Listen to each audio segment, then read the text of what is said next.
The following segment is sponsored by the National Association of Realtors. Buying or selling a home is among the greatest financial decisions an individual or family will ever make.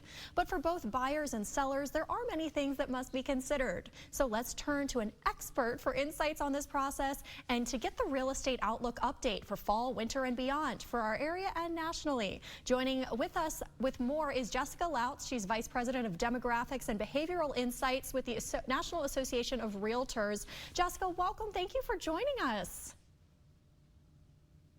Thank you so much for having me. Absolutely. I want to talk about trends. What trends are real estate professionals seeing now nationally and then in the local markets? So right now, the real estate market is really dominated by rising prices at the same time that interest rates have been going up and extremely low housing inventory, really the lowest that we have seen dating back to 1999. And that really is pushing home prices up. Okay, and then I'm seeing here that NAR just released its third quarter Metro Home Prices report. Can you give us some insights from this report? What we're seeing in Salt Lake City is that home prices are actually up, and they're up at a rate of looking at $561,000. And that is very unaffordable for many individuals and families to be able to move in. But we know that Salt Lake City has been extremely attractive place for people to move out of California, even higher priced markets, and it has pushed up home prices in your local area.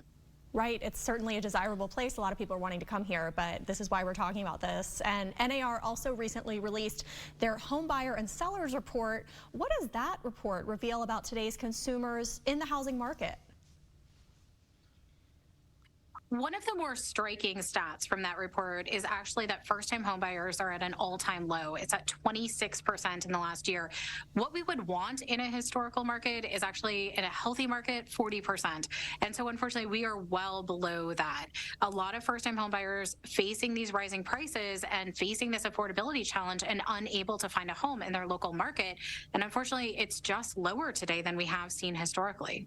Right, but there is good news because real estate agents can be there to help navigate people. Let's talk about how agents can help their clients navigate this historically competitive housing market. What we know from recent home buyers and sellers is that they love their agent, they had a good experience, and they were able to help them find that right home. Not only be that local expert, but understand how to negotiate. What terms can get me into this home and actually mean that I have a ratified contract and I can move into this home and really call it my own. And that's where the agent really comes in. For sellers, pricing the home competitively. Home prices are moving very quickly. And so understanding what's a fair price for my home and then selling it within the time frame I really need to be able to move because of my growing family or because of a job change, and this allows me to do that. Jessica, you were just a wealth of information and we so appreciate it. Where can people go for more information? Absolutely. Realtor.com is a great resource so that people can start their search, find their agent. If they don't already have a contact that's referred to them, which is where most people find their agent, go to Realtor.com. We also know that homeownershipmatters.com is a great source for buyers and sellers who are starting their search. HUD.gov, I love it because it gives low down payment options and a lot of resources in your local market that perhaps can allow you to enter homeownership faster than you thought you might have been able to. Incredible. Well, we thank you again, Jessica, for joining us. Thanks. Thank you.